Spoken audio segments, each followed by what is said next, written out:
जी नमस्ते दोस्तों। आज दुलार चंद यादव जी का मौत अनेकों प्रश्न छोड़ जाता है।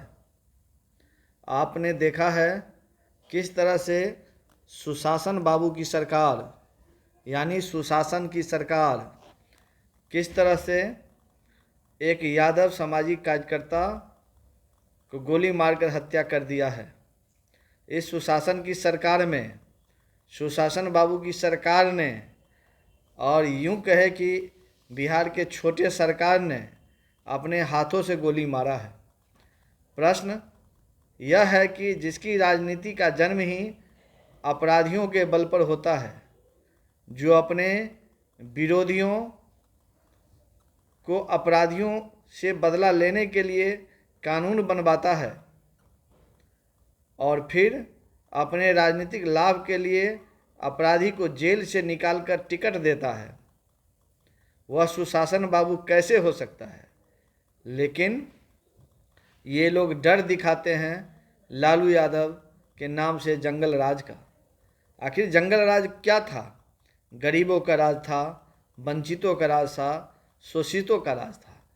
आप अगर देखेंगे लालू यादव के राज से पहले जो जितने भी मुख्यमंत्री हुए हैं उनके राज को भी आप आज़ादी के बाद से आप देखें, श्री कृष्ण बाबू से लेकर के और जगन्नाथ मिश्रा तक के राज को देखें। किस तरह से गरीब, शोषित, वंचित परेशान हुआ करते थे, किस तरह से उनके घर से जो है औरतों का इज्जत आबरू लूटा जाता था, किस तरह से थाना कचहरी में लोगों पर दबदबा होता था, किस तरह से लोगों को खटिया पर बैठने नहीं दिया जाता था, कुआं में पानी नहीं पीने दिया जाता था। आप उस दौर को भी देखेंगे, क्या वह जंगल राज नहीं था?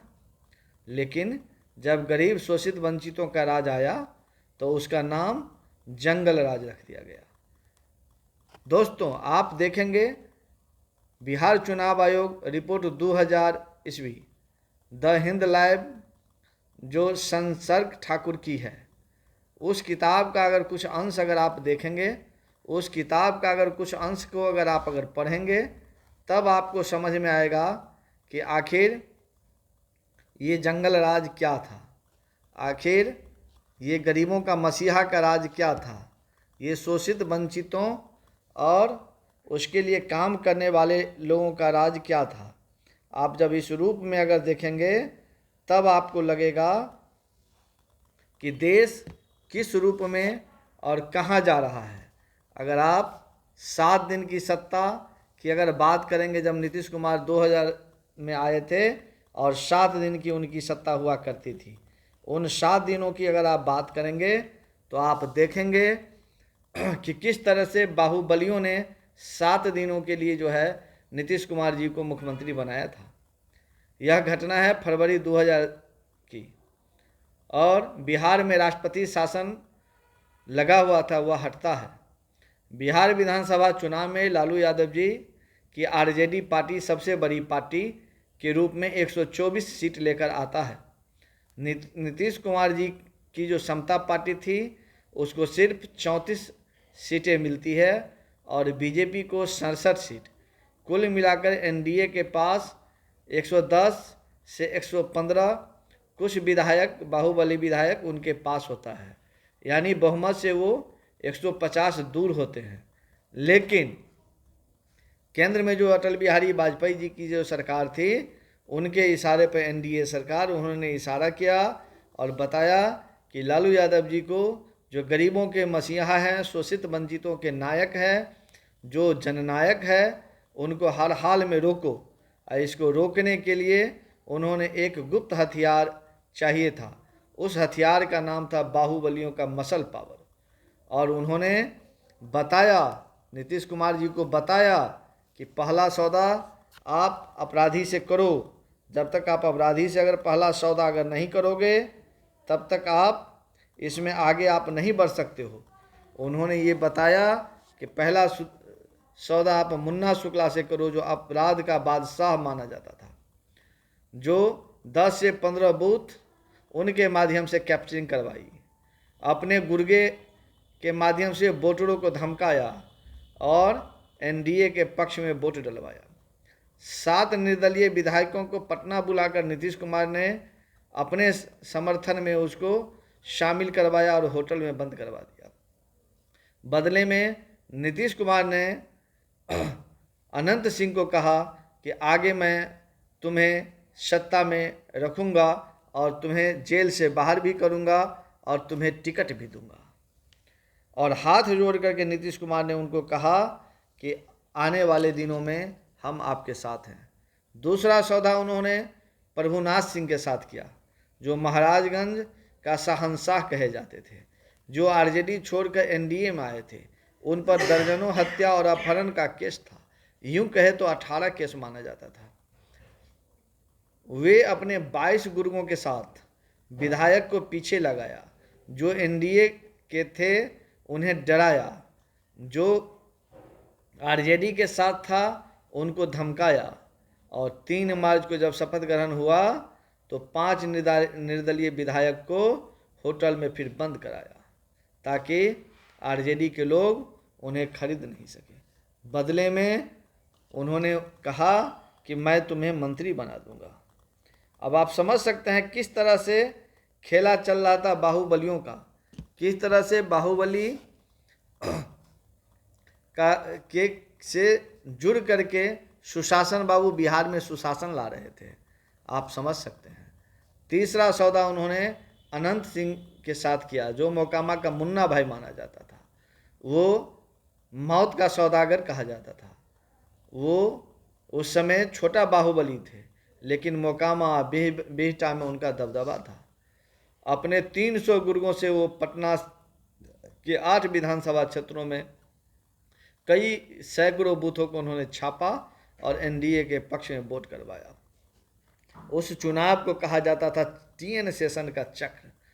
टीएन सेशन का क्या चक्र था ये अब देखिए। वो टीएन सेशन का चक्र नहीं था, ये बाहुबलियों का दबदबा था।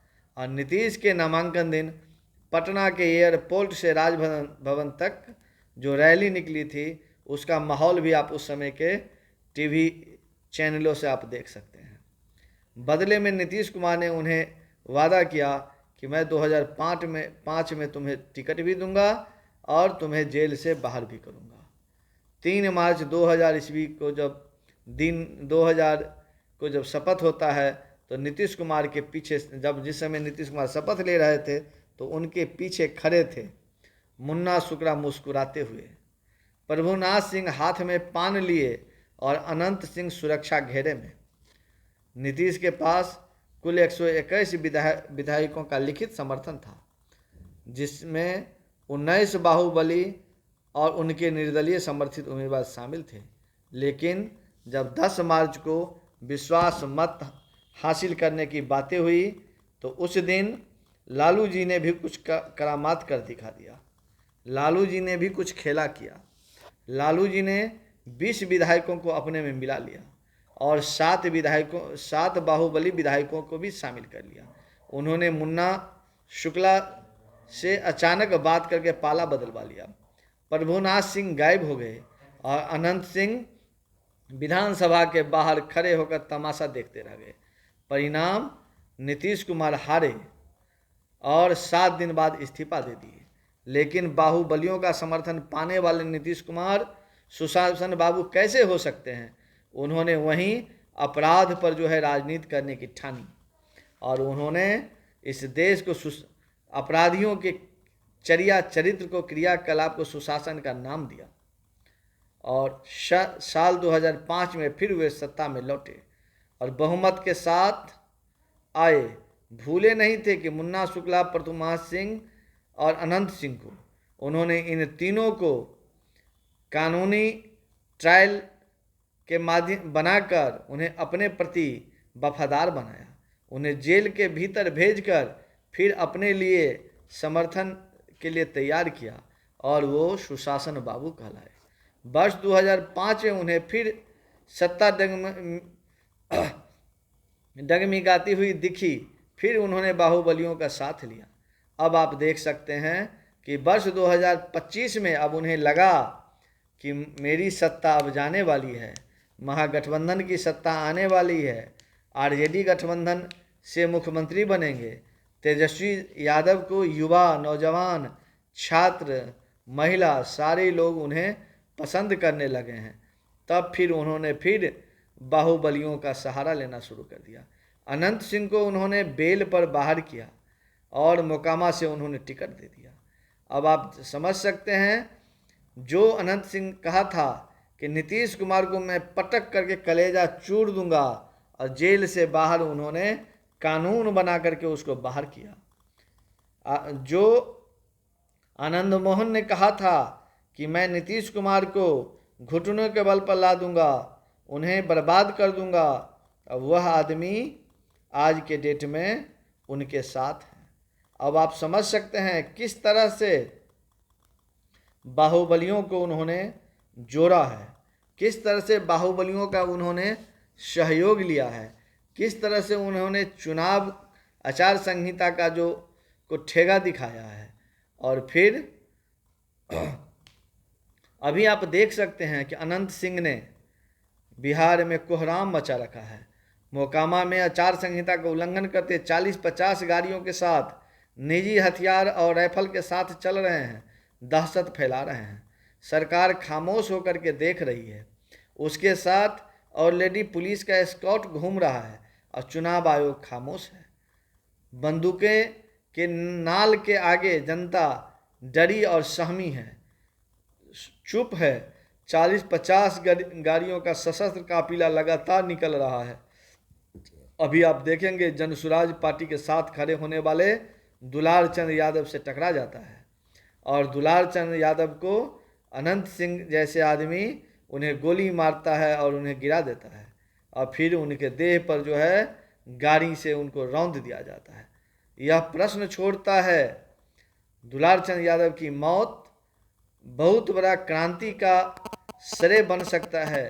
दुलार चंद यादव की मौत प्रश्न छोड़ता है कि आखिर बिहार में सुशासन की सरकार है या महाजंगल राज है। जब कोई गरीब, शोषित, वंचित, पिछड़ा वर्ग के लोग अगर इस तरह से अगर बंदूक लेके अगर चले तो उन्हें डाकू का नाम दिया जाता है। वहीं अगर सवर्ण लोग अगर इस तरह से अगर करता है, दहशत फैलाता है, तो उनका नाम बाहुबली रखा जाता है। आज दुलार चंद यादव की हत्या बिहार के लोगों को जागने के लिए, सोचने के लिए, समझने के लिए मजबूर कर रहा है। बिहार के लोगों को गोलबंद होकर के एनडीए के विरोध में, आरजेडी गठबंधन के पक्ष में वोट करना चाहिए, ताकि इन गुंडों का जो है सो वोट की ताकत से सत्ता से दूर करना चाहिए। जब तक ये गुंडा लोगों का साम्राज्य अगर भागेगा नहीं, डिगेगा नहीं, तब तक गरीब, पिछड़ा, वंचितों का सरकार आएगा नहीं। इसलिए दलित, शोषित, वंचित, पिछड़ा सारे लोगों को अपने संविधान की रक्षा के लिए, हक हकूक के लिए गठबंधन को, महागठबंधन को, आरजेडी गठबंधन को के पक्ष में जो है वोट करना चाहिए। और तेजस्वी यादव जैसे जो नौजवानों के लिए रोजगार, नौकरी की बात करता है, उनके सरकार को बनाना चाहिए। धन्यवाद। जय हिंद, जय भारत।